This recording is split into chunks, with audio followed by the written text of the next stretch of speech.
સુરત શહેરમાં છેલ્લા 4-5 વર્ષથી ચોમાસા દરમિયાન ખાડીપુરની સમસ્યા એક ગંભીર અને કાયમી સંકટ બની ગઈ છે। દર વર્ષે જ્યારે તાપી નદીના ઉપરવાસમાં ભારે વરસાદ પડે છે ત્યારે સુરતની ખાડીઓના જળસ્તરમાં અચાનક વધારો થતાં તટીય વિસ્તારોમાં પૂર જેવી સ્થિતિ સર્જાય છે।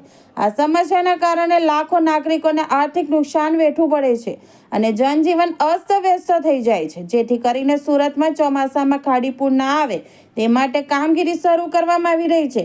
ખાડી સફાઈ માટે ખાસ મશીનોથી સફાઈ શરૂ થઈ ગઈ છે। સુરત મનપા દ્વારા ખાડીની સફાઈ માટે 4 ખાસ પ્રકારના ફ્લોટિંગ પોકલેન મશીનો કાર્યરત કરવામાં આવ્યા છે। લિંબાયત મીઠી ખાડીમાં ફ્લોટિંગ પોકલેન મશીન દ્વારા સફાઈ કામગીરી શરૂ કરવામાં આવી છે।